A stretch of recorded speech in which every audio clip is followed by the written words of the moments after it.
Hiya, welcome back to my channel. Thanks for watching again. This week I am trying to solve the problem with my headlamps. My car's recently failed its MOT on poorly adjusted headlamps. The previous owner to me has put standard shocks on the vehicle and taken the air suspension off. I believe that it's the rear ride height adjusters that are telling the headlamps to aim high, dazzling on oncoming drivers.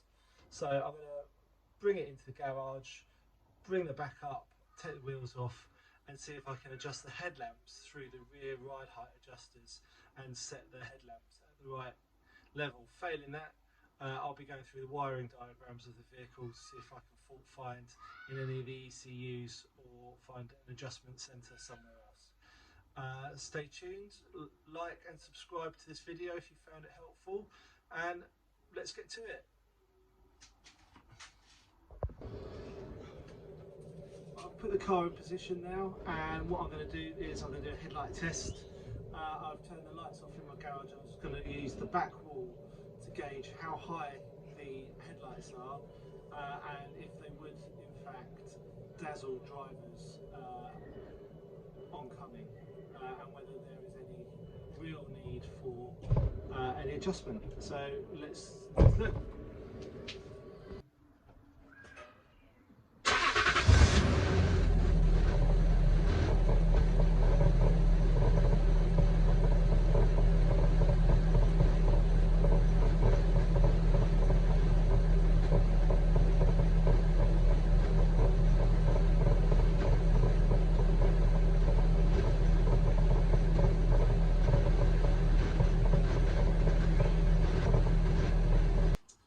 As you can see from that headlight test that we've just done, the headlights are only hitting the top of my workbench, which I actually don't think is too high.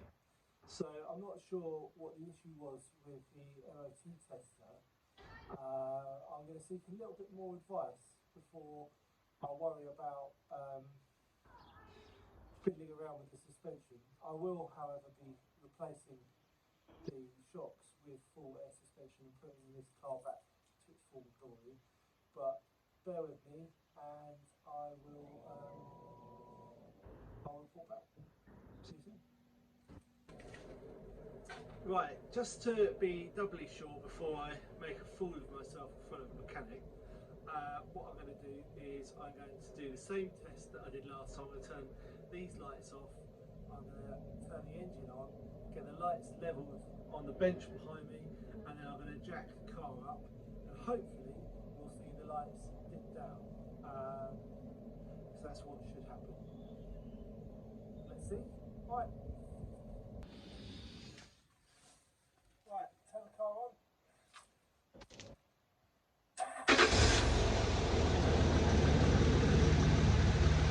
There we go. The car is now set at the bench height. I'm going to jack the car up and see what happens.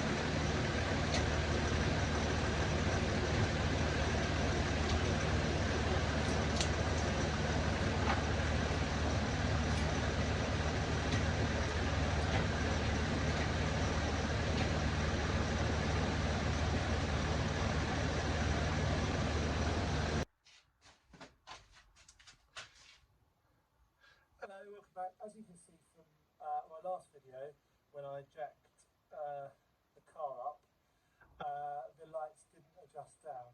I've since brought another vehicle in, my dad's car, and put a mark on my workbench to see where his headlights were set, and the headlights of the Land Rover are significantly higher. So I've gone away, as usual, done some head scratching, and a little bit of review research with my dad. We've found that there are some screws on the back of the headlights which may assist us in adjusting the headlight down. So that's what we're going to have a look at now.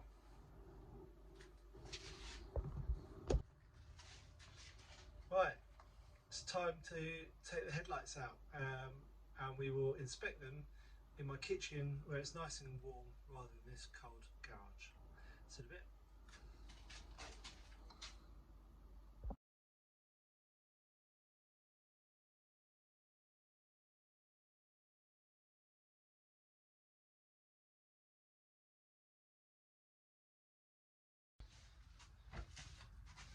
Right, the headlights are off.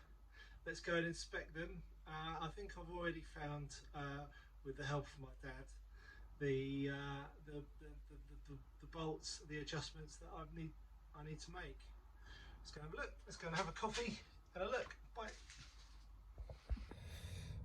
Alright, what we've done is this screw here, we've turned it left a couple of turns, and while we were doing that we saw the headlight start to level down.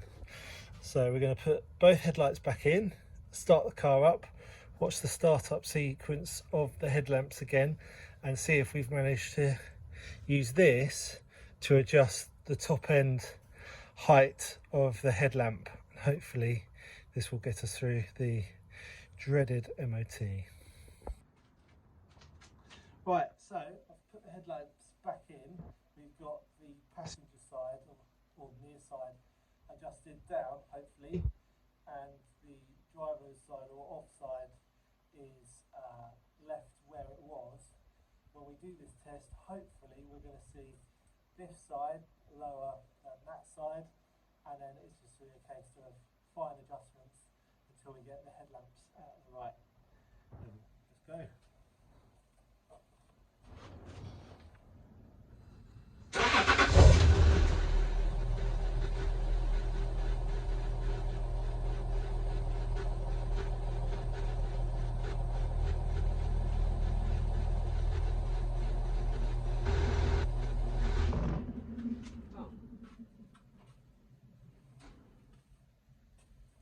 So we've now adjusted both sides of the headlamps down.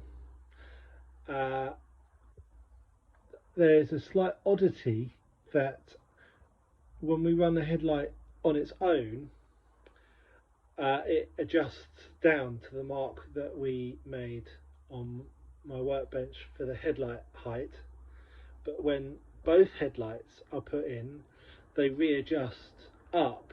Despite the physical readjustment on the screw on the back, they readjust up to the top of the top of the bench, which is obviously too high.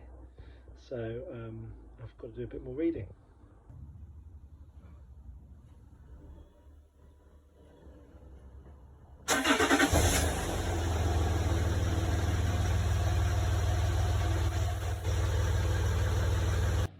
Well, 50% of it worked. When I had each headlight in individually, they adjusted down. However, when I put both headlights in together and turned them on, the headlights then adjusted back up to above the acceptable level. So I don't know what to do. I think it might be an earthing issue, but I definitely don't think it's got anything to do with the ride height adjustments. But I could be wrong. I'll have to do a bit more reading, a bit more research, but we will endeavour and we will get there in the end. Alright, see you in a bit. Right, hello everyone, welcome back. I know it's been a little bit of a delay in getting this video done, but unfortunately one night a couple of weeks ago my wife knocked me out and this happened.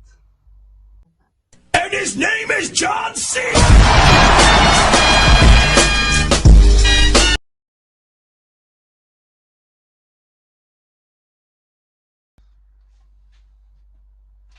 So I'm back on my feet, and in the time that I have been unable to crawl around underneath my Land Rover, I've done a bit of research, looked into the issue.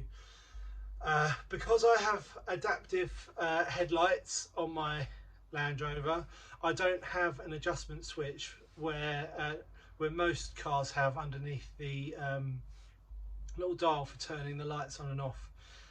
So that means that my headlights are only adjusted by the suspension ride height sensors.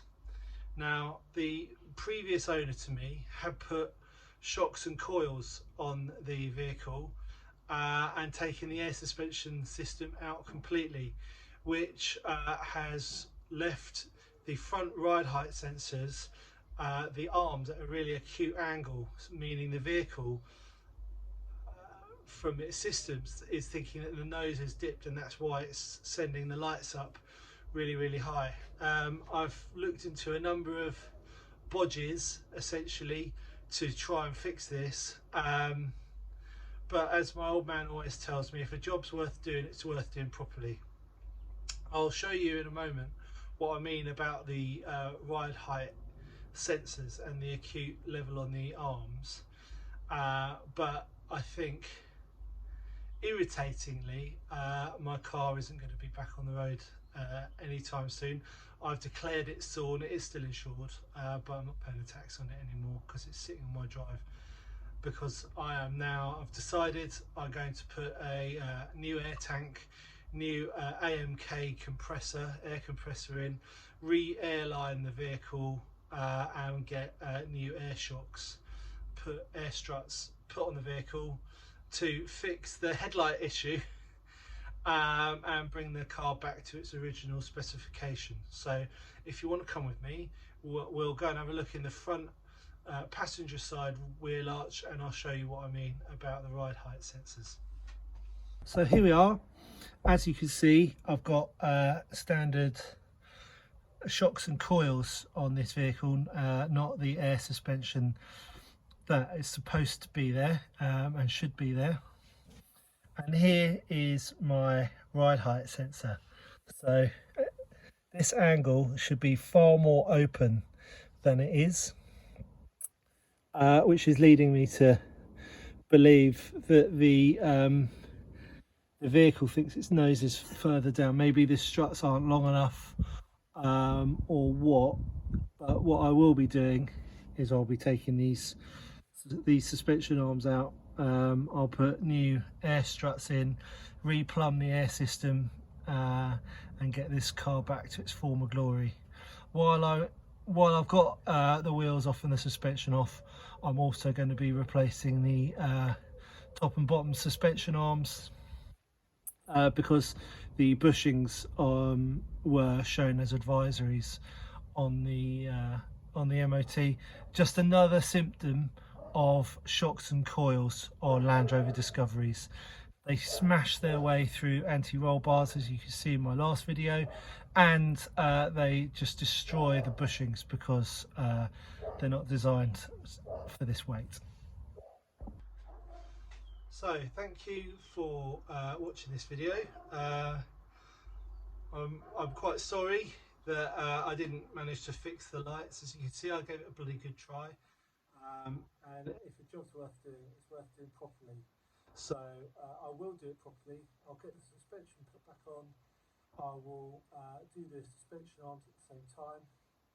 I'll get a new air tank, new air compressor, new air lines, new regulator, and I suspect at some point the wires have been cut from the switch, because it's not even going to the relay.